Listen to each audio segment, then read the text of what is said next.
So sorry for that. Of course, I was telling you I was going to show you, and I thought I was lucky enough to have them, all of them in the right gap, but they're not. So I've got 0.35 here, which I've already done. I've got 0.20 in here and 0.30. So that has to be both of them minus 20. So what happens is I need to measure the shims. Whatever actually value I will have from the micrometer, I have to do minus 20, because I've got they should be 0.40 and 0.50. Okay, so we're gonna take them off. So of course, the same story with the pipe, with the hose into the valve, in the back of the valve, and yeah, that's gonna help you. Instead to buy special tools, straggle and everything, so it's a cheap way to do that. Of course, if you have the head on the bench, because of course, if you have the head on the engine, good luck, you can't really do that. Right, so we measured this, which it'll be, what we go here.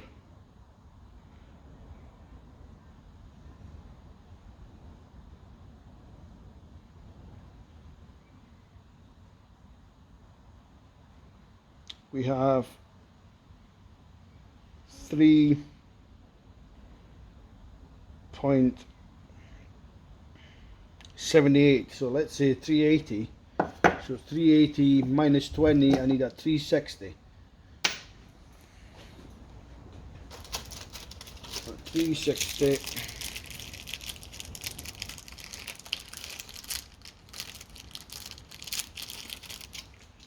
So we're going to put a 360 in, same story, number, I'll put them in like that, so always yourself, it's just to help yourself next time if you want to do it yourself, you keep the number in, because anyway, after so many years it may get loose anyway, but maybe you're lucky, you don't have to measure it.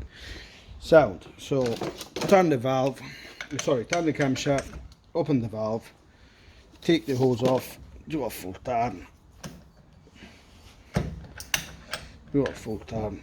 just to make sure that will seat in properly. So we're going to get a heat on the valve itself. And now if we done everything right, we should have 0.40 gap on this valve. 0.40,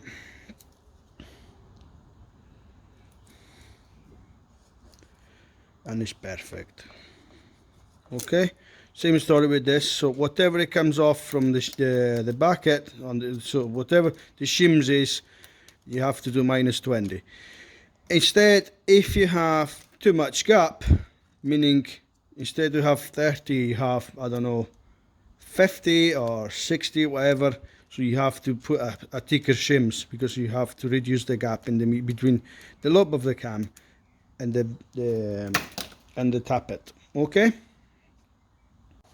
so got the engine ready, well, the head ready to go on the engine block. I used Gates gasket, which to me are one of the best you can get. But here in UK you don't really can get them very easy. So I put just a leap of oil all around, just ever so slightly, just some oil.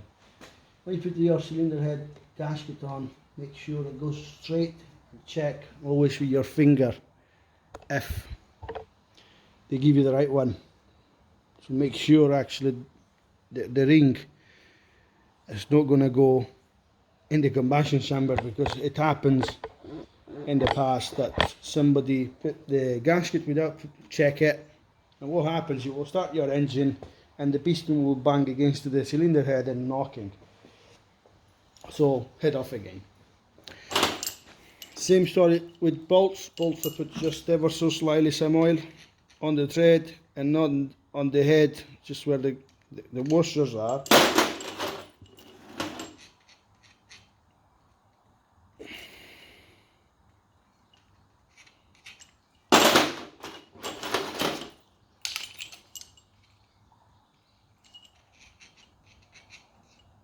Okay, perfect. suggestion, when you build an engine, make sure you wash your sockets, because whatever you have on the head of the socket, it will go right into the engine. It will be left on the top of the head of the bolt. Okay, so if you're trying to do something very clean, just make sure there's not going to be anything on it. Same story here. Check the surface. If you've got any rubbish or anything, make sure it's clean. And just go bang on like that, like so.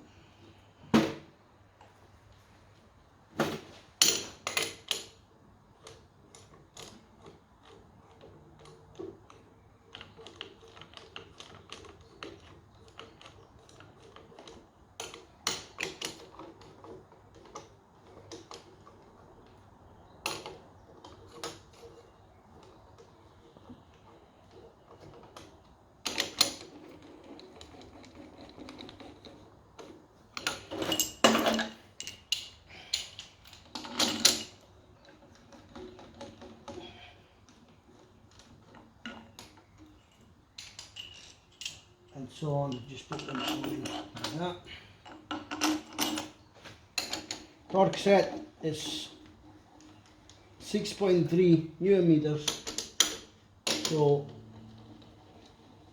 the only annoying thing is because of the old engines, unfortunately they need to run, and after like, well, there's some places say two hours, some other book says it's 600 miles, so basically you need to take the auger cover off again, slack one by one every bolt and retorque them again, which is a bit of a pain, especially if you have a clean engine. Basically you have to strip it, and there is no way, any other way, unfortunately. So that's the sequence you have to do. I think that socket is a bit like the other one. Just a second. So that one will do the job, unfortunately that will do. And we have to wash it because it's not being washed.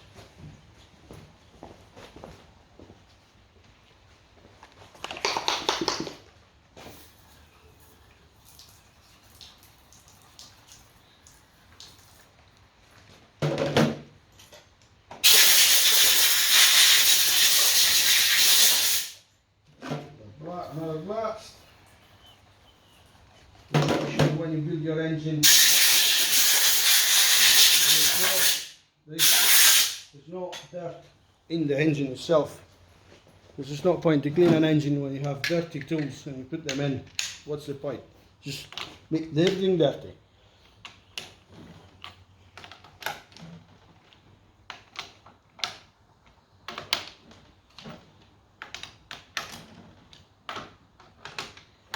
So as normally I do, my sequence is always like that.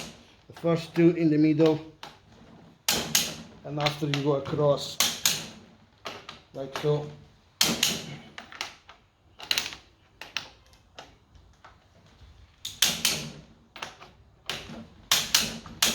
One, two, three, 4, 5, and 6.